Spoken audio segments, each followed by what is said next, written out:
Well, good morning, Zach. For those of you watching, I'm here with Zach Spidel from the Shepherd's Table in Youngstown. No, No, Dayton, Dayton, Ohio. Dayton, Ohio. Yes. So, Zach, we're talking about the church multiplication event that's coming up, the Yeah, BIC Church Planting Multiplication Summit.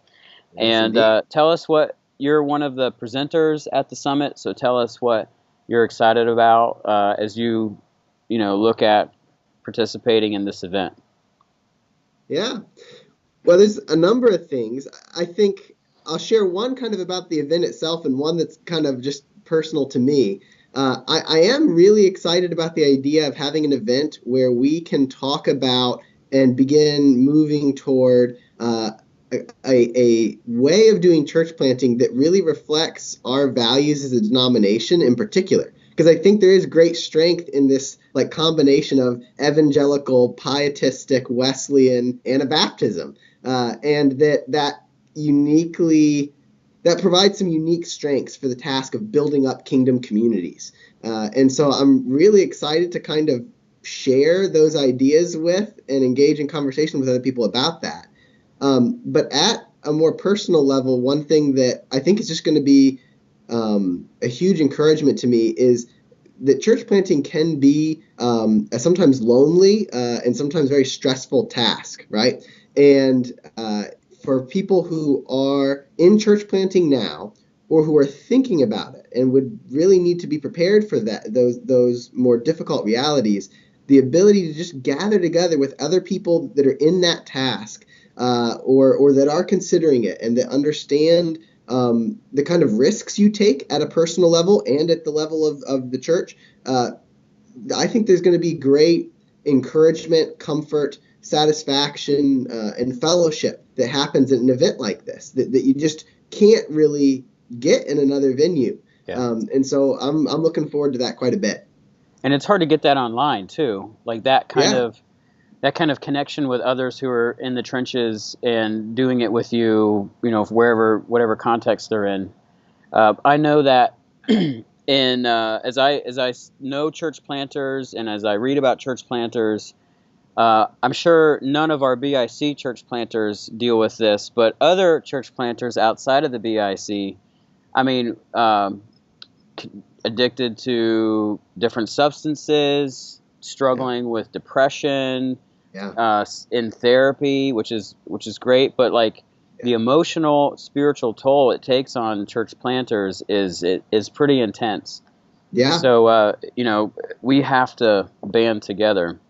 yeah. So give me a sense of what is, as you mentioned before, what is the BIC flavored church planting, shaping philosophy? How has being BIC shaped and informed you as a church planter and how you plant specifically? Yeah. Well, I'll kind of share these thoughts. They are still in formation. I think that one of the benefits of this event will be to really try to think through the full ramifications of what our unique heritage means. But as I've begun to think about those things and I've begun to try to live them in these last almost 3 years, um, our Anabaptism, I think, situates us well to resist the kind of consumerification of church planting. Yeah, That we're not entrepreneurs trying to put on a good show to attract a large crowd, yeah, which is, I think, there's a certain strand of writing out there and a certain way of viewing church planting that really treats it that way. But instead, we understand ourselves to be shepherds who are looking for God's lost sheep and to be kingdom builders that are working at constructing a particular kind of community. yeah, That the character of the community matters way more than any kind of slickness in production. That the character of that community ultimately matters more even than the numbers you can gather and the rate at which you can gather them. That yeah, what matters is that you really are building a kingdom community. yeah, And so our Anabaptism, I think, focuses us on those things that really matter rather than on this kind of more presentation focused entrepreneurial yeah, style.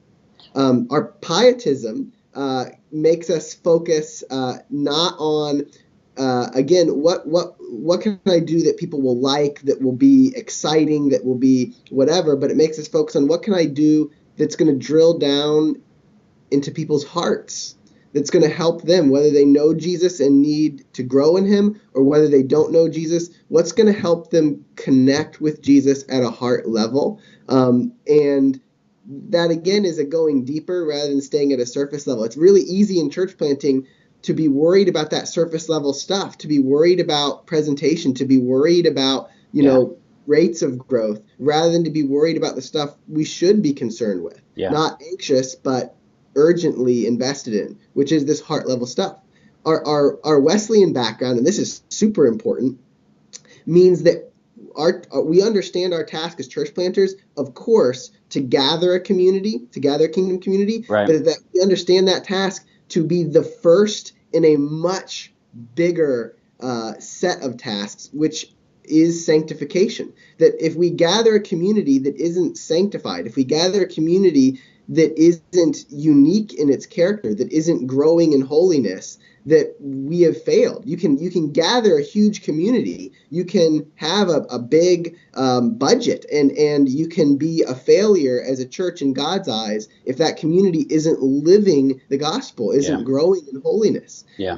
And so you take the Anabaptism, the Pietism, and the Wesleyan holiness, and I think if you really apply the values of our theological stream to church planting, you come up with something that's really countercultural and that really cuts against the grain of a lot of what you might get from other Christian sources on church planting, some of which does tend to be focused, I think, on some rather shallow presentation, consumer-oriented ways of thinking about our task. Yeah, that's great. I'm going to stop you right there. Hopefully this has been a teaser of Zach's passion for church planting, giving shape to the Shepherd's Table in Dayton, Ohio. And we will look forward to you registering and attending this event with us in March 11 through 13. And we hope to see you there.